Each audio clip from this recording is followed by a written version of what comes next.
Good morning students.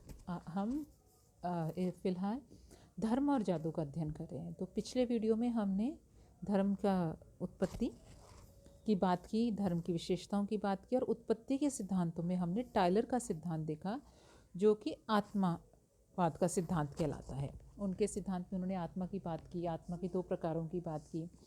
उन्होंने कहा कि मृत आत्मा क्या है, शरीर आत्मा क्या है। तो आज हम प्रकृतिवाद देखेंगे।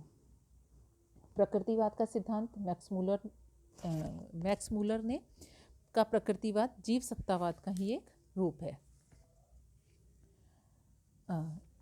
मैक्स मूलर जर्मन सिद्धांतकार थे जो संस्कृत एवं अन्य भाषाओं से सुविज्ञ थे। उन्होंने धर्म की उत्पत्ति को प्राकृतिक शक्तियों घटनाओं की पूजा में ढूंढा। इसके लिए उन्होंने भारतीय एवं यूरोपीय पौराणिक कथाओं का सहारा लिया। इन पौराणिक कथाओं में सौर मंडल और तारामंडल से संबंधित अनेक कथाएं हैं जो कि आकाशीय पिंड को सजीव के रूप में चित्रित करती हैं। वेदों में भी सूर्य, चंद्र एवं तारों से संबंधित गाथाएं हैं जिनके पढ़ने पर ज्ञात होता है कि जैसे वे जीवित प्राणियों की कथाएं हों। आदिम मानव प्रकृति और आकाशीय पिंडों से प्रभावित हुआ तथा उसमें अन्य उनके प्रति भय और प्रेम भी पैदा हुआ। मैक्स मूलर के सिद्धांत को मिस्र एवं अन्य स्थानों पर होने वाली पुरातत्वीय खुदाइयों में से भी बल मिला। मिस्र में रा अर्थात सूर्य को सबसे बड़ा देवता माना गया। भारत में भी सूर्य, चंद्र, वायु, अग्नि, वर्षा आदि सभी की हम पूजा करते हैं।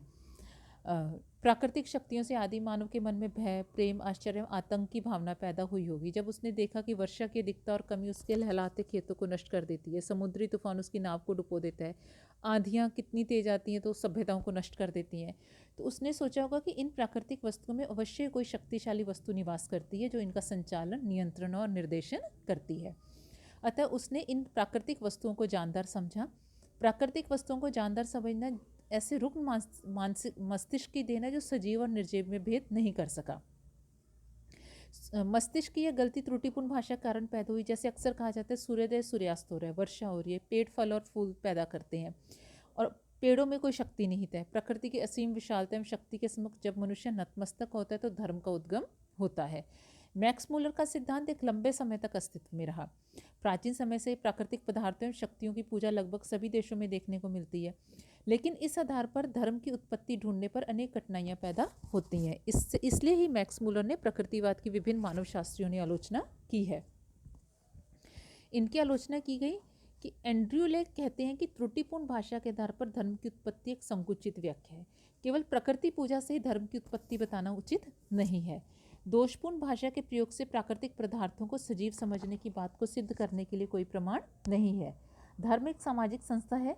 मैक्स मूलर ने धर्म की उत्पत्ति में कहीं भी सामाजिक कार्यों को महत्व नहीं दिया। इस सिद्धांत में अनुमान और कल्पना पर ही अधिक जोर दिया गया। दूसरा सिद्धांत हम देखते हैं फ्रेजर का सिद्धांत।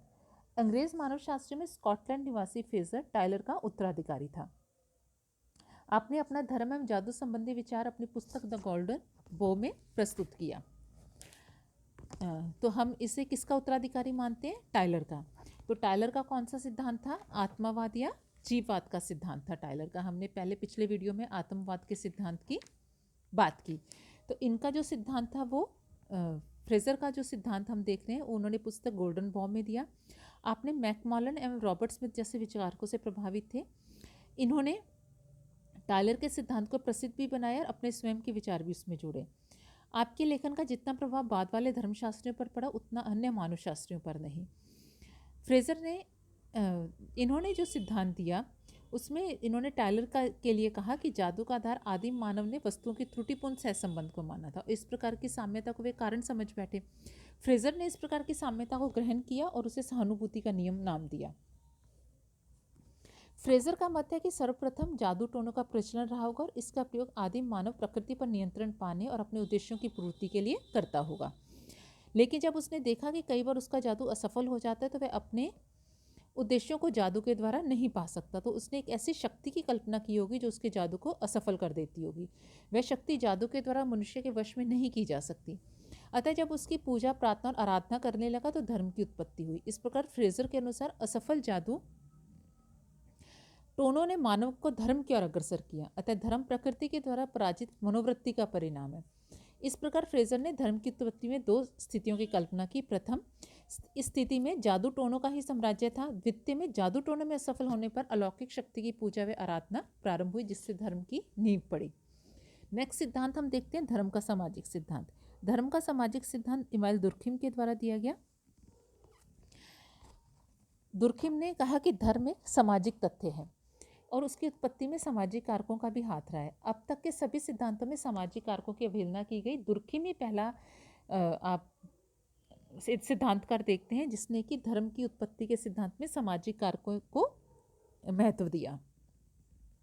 इन्होंने अपनी पुस्तक elementary forms of religious life में धर्म की प्रकृति, उत्पत्ति, प्रभाव आदि की विस्तृत विवेचना की।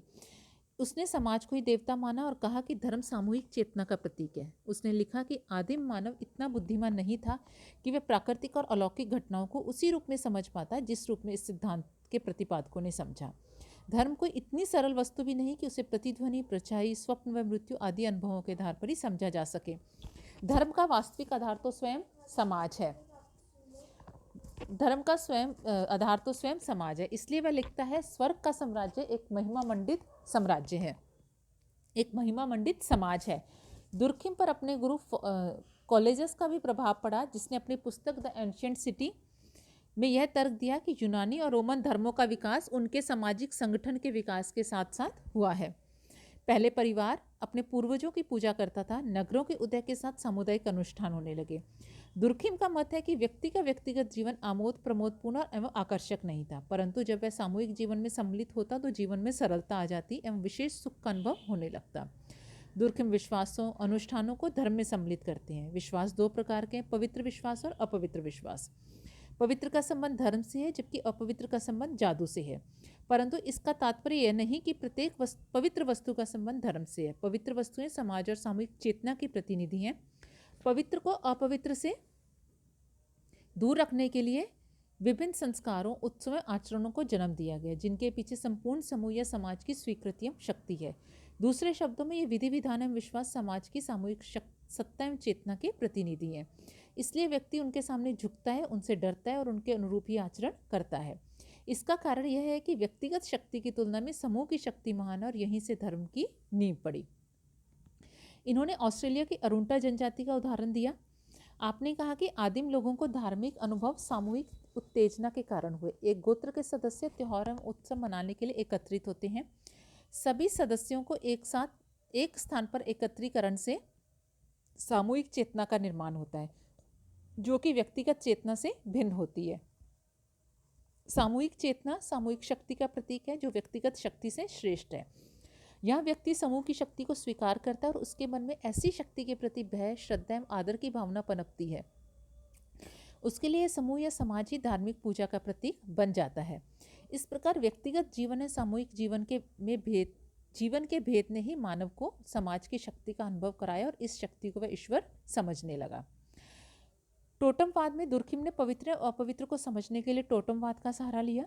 यद्यपि टोटम को धर्म की उत्पत्ति के लिए उत्तरदायी मानने वाले कई विद्वान हैं, जिनमें McLennan, Lubbock, Tylor, Spencer, Frazer, Freud, Robertson, Smith आदि प्रमुख हैं।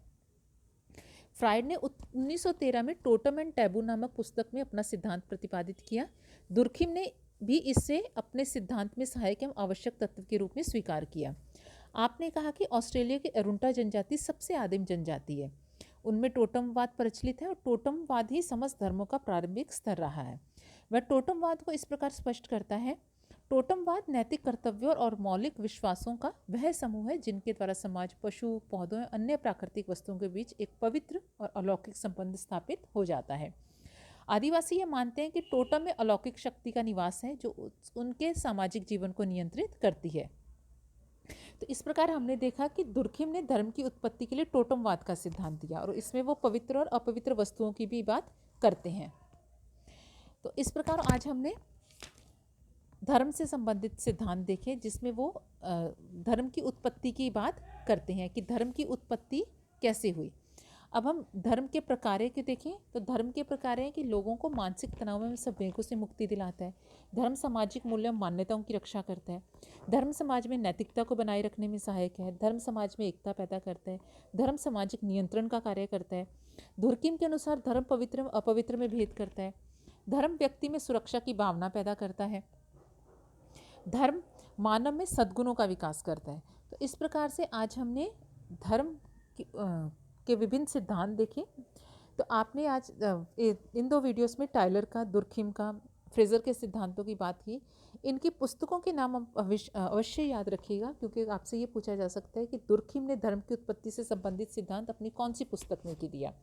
या दुर्खिम का ये ध्यान रखिएगा कि उन्होंने धर्म की उत्पत्ति का सिद्धांत जब दिया तो उसमें सामाजिक कारकों को अधिक महत्व दिया। तो इन छोटी-छोटी बातों को भी आप याद रखेंगे। धन्यवाद।